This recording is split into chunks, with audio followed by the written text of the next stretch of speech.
Physical examination of arteriovenous fistula.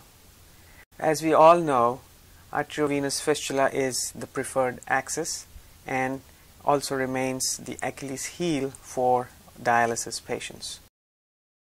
A good vascular axis is vitally important for adequate dialysis therapy. A well-functioning axis makes life easy for both the patient and the dialysis staff, and hopefully the patient will not have to endure multiple sticks to get a good dialysis treatment. 2006 KDOQI Clinical Practice Guidelines states in its guideline number 4.1.1, axis patency should be ensured before each treatment, before any attempts to cannulate the axis. Guideline 4.1.2 states all caregivers, including fellows in training, should learn and master the methods of examining a vascular axis. I am going to discuss primarily monitoring and surveillance as relevant to arteriovenous fistula. Primary failures account for 40 to 60% of fistulas created in the United States. The relevance of monitoring for new AV fistula helps in identifying primary non-maturing axes. Secondly, monitoring helps in planning early interventions for those fistulas that are not maturing. And finally, planning for early surgical interventions or placement of new axis in a timely manner to reduce the catheter duration. As far as established AV fistulas, early detection of problems helps in preventing thrombosis and preventing inadequate dialysis treatment on a chronic basis. Arteriovenous axis is a continuous conduit. One should think of an arteriovenous fistula as a circuit that starts at the heart and ends at the heart. It is not just an anastomosis between an artery and a vein. As you can see in this animation, arteriovenous fistula is a continuous circuit. With each heartbeat, the blood is pumped from the heart into the arterial system of the extremity. It travels across the arteriovenous fistula, in this case it's the radiocephalic fistula at the wrist, into the venous system and returns to the heart, and the cycle continues. It is important to recognize that for an arteriovenous fistula to function properly, all three components are necessary: adequate sized vessels, a good anastomosis, and a good pump. A good physical examination helps in predicting the maturity of an AV fistula.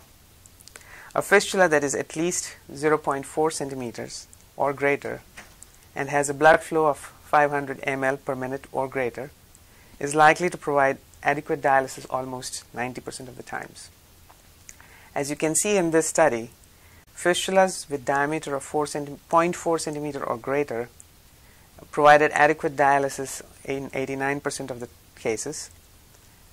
Fistulas with blood flow of 500 ml per minute provided adequate dialysis in 84% of the cases.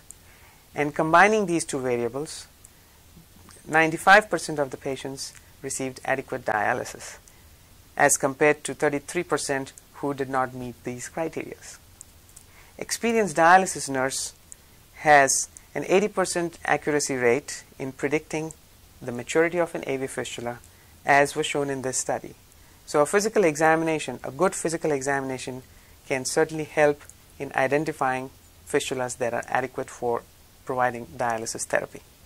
So what does one have to do to get a good physical examination? 3 simple steps: look, listen, and feel. So what does one look for? First and foremost, it is necessary to identify the type of AV fistula. It helps in understanding the anatomy for proper cannulation of the axis. It also helps with standardized documentation in patients' medical records. So look for the surgical scar. Radiocephalic fistula or the forearm fistula is created at the wrist and is the preferred first axis. The upper arm fistula can be either brachiocephalic or transposed basilic vein fistula. The brachiocephalic fistula has a horizontal scar in the elbow crease, whereas the transposed basilic vein fistula has a long scar extending from the axilla to the elbow on the medial aspect of the arm. This slide shows the radiocephalic fistula. In the schematic picture on the right hand side of the slide, the scar at the wrist is shown in the enlarged insert with an end-to-side anastomosis between the forearm cephalic vein and the radial artery. The brachiocephalic fistula is in the upper arm. The cephalic vein runs along the lateral aspect of the arm. The schematic picture here shows the scar along the elbow crease with the insert showing the end-to-side anastomosis between the upper arm cephalic vein and brachial artery. The basilic vein is the deep vein in the upper arm that is located between the two heads of biceps muscle. The vein is transposed into a superficial tunnel for easy cannulation during dialysis. The schematic diagram shows the long scar that extends from the axilla to the elbow and an end-to-side anastomosis between the transposed basilic vein and the brachial artery. The magnified insert shows the swing site, that is the point where the basilic vein is mobilized from its deeper tissues to the superficial tunnel. Innovative surgeries and complex scars can give an idea about the type of unconventional fistulas. Here you can see a long scar in the forearm that extends from the wrist to the elbow. The forearm cephalic vein has been mobilized in a loop configuration and anastomosed to the brachial artery at the elbow. The loop configuration looks similar to an arteriovenous graft, but unlike the looped graft, the surgical scar is long and extends all along the entire length of the forearm. It is important to differentiate between a loop graft and a loop AV fistula because the cannulation techniques are different. Here you can see a transposed forearm basilic vein fistula. The basilic vein runs along the medial and posterior aspect of the forearm. It is mobilized to the anterior or the volar surface of the forearm and anastomosed to the radial artery at the wrist. The picture on the top shows a well-developed forearm transposed basilic vein fistula. The picture on the bottom shows the scar on the posterior medial aspect of the forearm. Signs of inflammation. Redness and rash over the fistula outflow tract could suggest infection or inflammation. Early diagnosis can help prevent bacteremia and its associated catastrophic complications such as cellulitis and sepsis. As you can see in this picture on the left, angry red buttonhole sites are suggestive of possible cellulitis, and one should avoid cannulating the fistula through these buttonholes. This needs to be treated appropriately before accessing this fistula for dialysis treatment. The picture on the right shows a forearm with rash, which could be from infection, could be from local irritations or allergies to skin disinfectant or allergies to tape. Aneurysms are frequently seen on the fistula arm. Aneurysms develop because of trauma from cannulating the same site or due to a significant proximal stenosis in the outflow tract. It is important to note the size of the aneurysm. Also, the skin over the aneurysm needs to be inspected for thinning or depigmentation. Paper-thin, shiny skin over an aneurysm is a warning sign for potential rupture. Rupture of an aneurysm can lead to disastrous outcome, including loss of limb or death. The picture on the right shows a large hematoma in a forearm axis. The hematoma could be secondary to infiltration from bad cannulation techniques. Hematoma can develop easily in patients who are on chronic anticoagulation therapy. Poor cannulation technique can often lead to large hematomas, large infiltrations, and sometimes even loss of the dialysis axis. Providing proper education and training to the dialysis staff can reduce the incidence of such clinical side effects of infiltration. Arm elevation is a simple test to diagnose outflow obstruction. In the absence of outflow obstruction, the fistula collapses completely on arm elevation.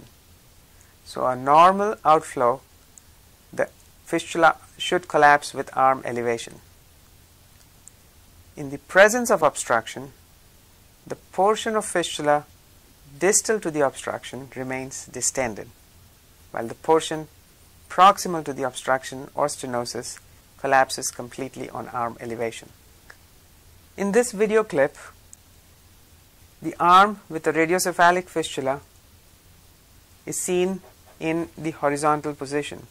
There is a small aneurysm at the wrist that's distended when the arm is in horizontal position. The fistula collapses, or the aneurysm flattens out completely, as you can see here, when the arm is raised.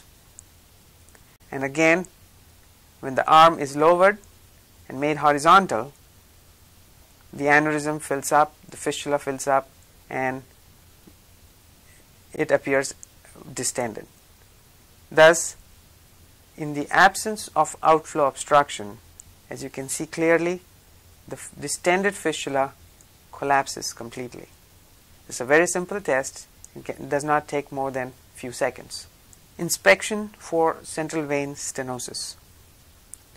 Central vein stenosis is seen in patients who have received multiple central vein catheters or have endovascular leads from a cardiac rhythm device.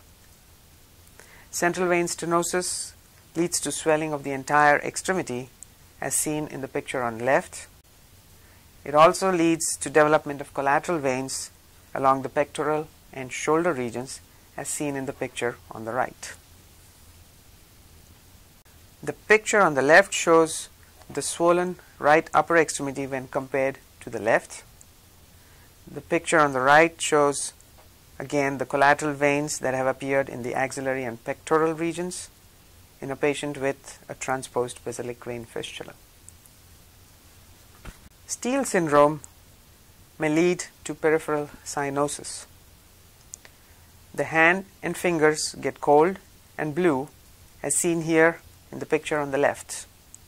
The picture on the right compares a normally perfused pink hand to a cyanosed hand in a person with Steele syndrome.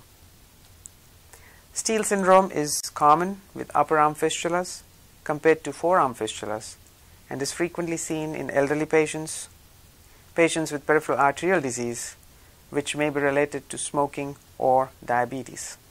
Moving on to palpation of the fistula. Palpation involves assessment of the inflow, assessment of the outflow, and assessment for accessory veins. Juxtaanastomotic venous stenosis. This is the most common site for venous stenosis. Juxtaanastomotic means close to the anastomosis. That's the site where there is surgical mobilization of the vein, and this mobilization leads to small trauma or ischemia of the vein. Early diagnosis by palpation of the anastomosis and the distal outflow vein helps in treating these stenotic lesions. Normally, a very prominent thrill is present at the anastomosis, and fistula is soft and easily compressible. With juxtaanastomotic stenosis, a water hammer pulse is felt at the anastomosis. A water hammer pulse is a very forceful pulse that is felt at the anastomosis. The pulse goes away rather abruptly as the site of stenosis is encountered. Above this level, the pulse is very weak and the vein is poorly developed. Assessing strength of arterial flow or arterial inflow. A normal fistula is not pulsatile. It is very soft and compressible. With occlusion of the outflow, it becomes very pulsatile. The strength of the pulse is directly proportional to the arterial inflow pressure. And this assessment of inflow is what we call augmentation of the fistula or augmentation of arterial inflow. The augmentation test. The augmentation test is performed to assess the adequacy of inflow pressures. The animation clip shows the radiocephalic fistula. The first part of the animation shows a normal augmentation test. The outflow vein is manually occluded few centimeters proximal to the anastomosis. The segment between the arterial anastomosis and the occlusion becomes hyperpulsatile because of the arterial pressures transmitted across the patent anastomosis. The second part of the animation shows the stenosis in the inflow segment. The arterial pressure is not adequately transmitted and the segment between the occlusion and the anastomosis remains weakly pulsatile.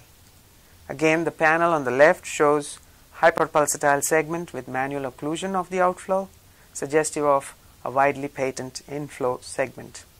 The panel on the right shows weak or poor augmentation of the inflow with manual occlusion, suggesting of inflow stenosis. Venous stenosis in the outflow tract.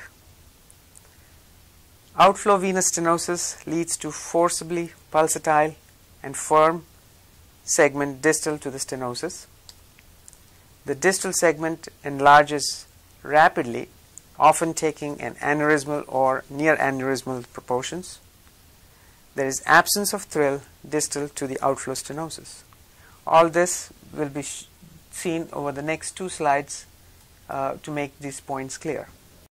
Absence of thrill with outflow obstruction or stenosis. A normal fistula is soft and compressible and has continuous soft thrill. With outflow stenosis, the fistula becomes pulsatile, firm, and loses the thrill. The animation video clip shows the radiocephalic fistula. The first part of the animation shows the continuous thrill that can be appreciated all along the outflow tract. The second part of the animation shows absence of thrill distal to the stenosis.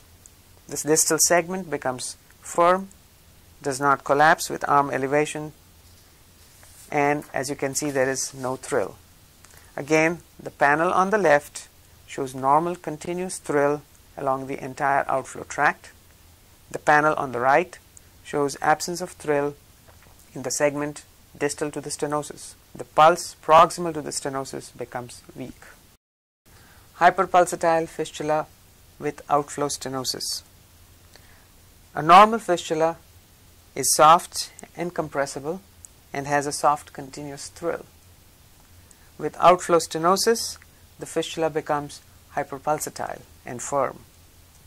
As you can see in this animation clip, the radiocephalic fistula with inflow through the radial artery, outflow through the cephalic vein. The first part of the animation shows the continuous soft pulse all along the outflow cephalic vein.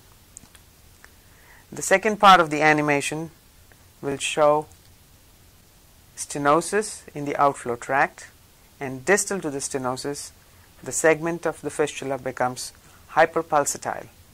This distal segment is firm, and as you can see, has a very strong pulse because of the transmitted arterial pressure through the anastomosis. Again, the panel on the left shows normal soft pulsations transmitted all along the outflow tract. The panel on the right shows stenosis, and distal to the stenosis, the segment is hyperpulsatile. Accessory veins sometimes prevent maturation of a fistula. The accessory veins, especially in the juxtaanastomotic segment, that is the segment closer to the anastomosis in the outflow tract, can lead to loss of pressure head into the main channel that is used for cannulation. Normally, on examination, the thrill that is palpable over the arterial anastomosis disappears completely when the downstream or the outflow of the fistula is manually occluded. If the thrill does not disappear with manual occlusion of the outflow, then one should suspect an extra channel or an extra outflow channel that we call an accessory vein, which may be present between the anastomosis and the point of occlusion. Accessory veins lead to sometimes poor or failure of maturation of arteriovenous fistula.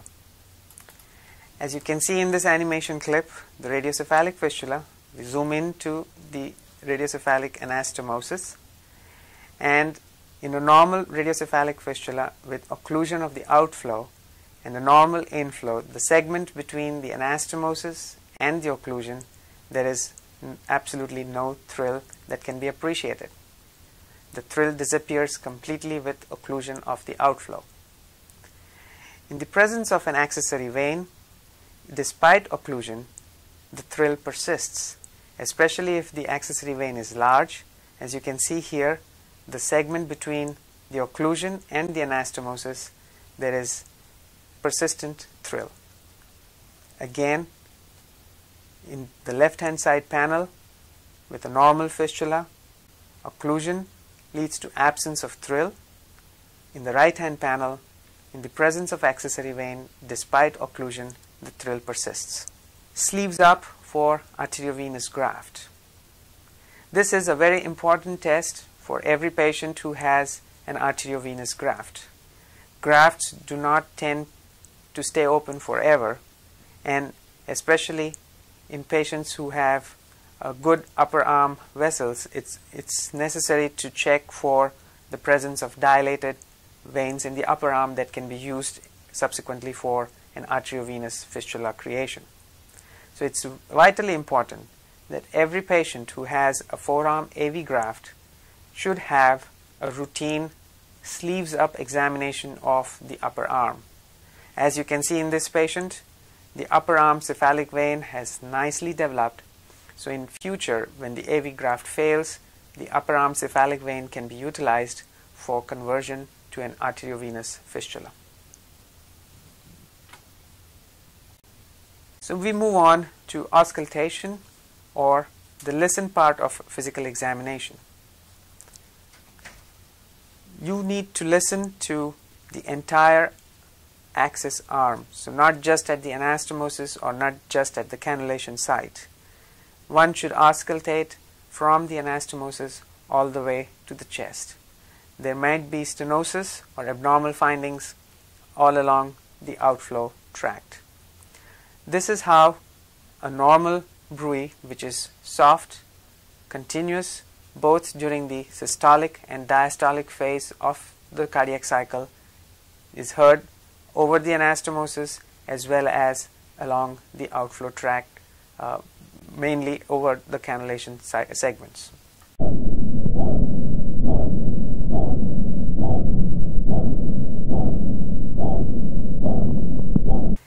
In the presence of stenosis, the sound becomes high-pitched, as you can hear here.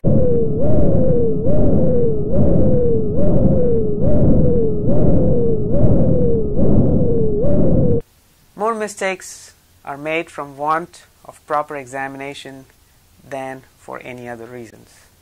Thank you very much for your attention.